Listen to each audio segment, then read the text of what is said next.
welcome everybody. Today I am going to show you how to conduct an easy search engine optimization audit on your website to ensure that you rank on search engines such as Google and so that your business doesn't remain a best kept secret.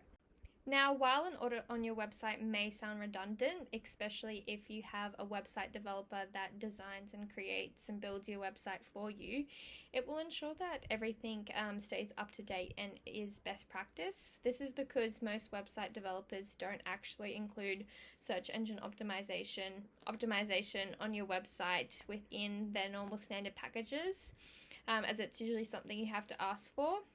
And if it is something that they are doing, it allows you to check if they are doing everything correctly. And it's just your way to make sure that you are not getting ripped off. So the first thing you want to do is make sure that your website is indexed for search. This is because you could be losing business if your website isn't appearing for relevant searches or if it isn't appearing in search engines at all. So all you want to do is head over to your website. You want to copy your URL, open a new tab, type in site, and then paste your website's URL and press enter. This is now going to show all of the pages that is indexed on Fluffy Crunch. So you'll see that there are 261 results. This is quite a lot. You may only have 5 to 10. You may have 20. It's just how many pages you have published on your website. So you can go through your website, have a look at how many is indexed, and then come in here and see if it matches up. So you'll be able to scroll down and see every single page that you have indexed for search. So for example, if someone types in watermelon fluffy crunch fairy floss, they'll be able to see this page. Whereas if this page wasn't indexed for search, and if someone typed in watermelon fluffy crunch fairy floss, this page wouldn't show up. So obviously, the more blog posts, news articles you have on your website, the more pages that are going to show. However, if you only have your main pages, such as your product and service page, your contact us page, your home page on your website, you're obviously going to have a lot less than 261 page results.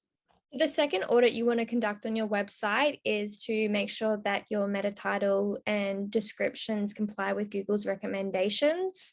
And this basically checks what your domain authority is, what your page authority is, how many backlinks, whether that you are using your H1, H2, H3 titles, if there's keywords or alt text. If this doesn't ring a bell with you, make sure you check out our blog post that is linked in the video below, as this will explain this. So in order to check this, you want to download the Mozbar Chrome extension. Once you have downloaded it, it will appear here in your extension. So once you have downloaded the Mozbar Chrome extension, you want to head to the right-hand side of your Google Chrome page.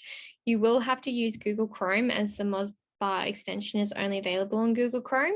So you want to click on, you can't really see because my face is there, but you want to click on the puzzle icon, as this is where your Google Chrome extensions are, and you want to pin the Mozbar one to your Chrome extension bar here. So once you have done that, you want to head to your website and click on the M icon here. So this is your Mozbar Chrome extension. So you want to click on it.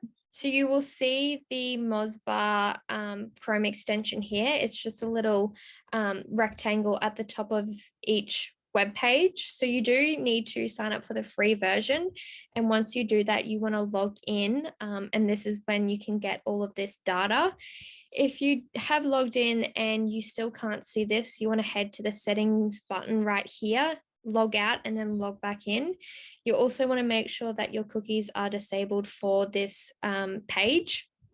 So once all of that is working and you can see all of this data here, you can begin to have a look at your website. So you can see the spam score, the domain authority, your page authority. You can see how many links there are. So if none of this makes any sense to you, click on the blog post that is linked below this video, as we give you some links to some beginner's guide on SEO, which provides a bit more information on what all of this means and how to interpret the data. You also want to click on the page analysis button here. So it's a little magnifying glass. Once you click on it, you'll be able to see some of your critical on-page SEO elements. So for example, page title, meta description, your H1, your H2, so that's your headings. You'll be able to see alt text, which is kind of the keywords that describe the image. All of this is explained in the beginner's guide.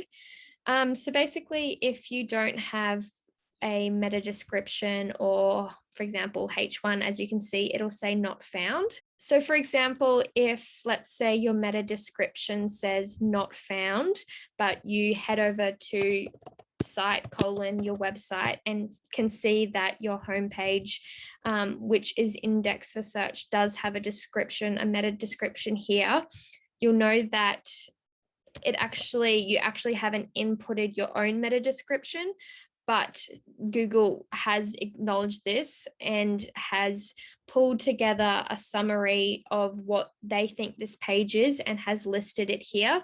So you want to make sure that you succinctly summarize it yourself and make sure that it is one sentence that fits in and is not half a sentence continuing on where there's ... We want to make sure that is succinctly summarized what that page is about. The same with the page title. We have seen a lot of businesses have a lot of symbols and a lot of words at the end of their page title that they never knew existed, because you can only see a certain portion of your page title. And if it's really long, you may not see it all, and they have been surprised about what they have found at the end of their page title. So you basically just want to go through this and make sure it is all correct, is all up to date, and it succinctly summarizes what your page is about. So once you have conducted both these audits on your website, you'll be able to identify areas for improvement. However, if you're not sure what this data means or how to interpret it, head back over to our blog post, as we have given you a link to a free beginner's guide that explains everything.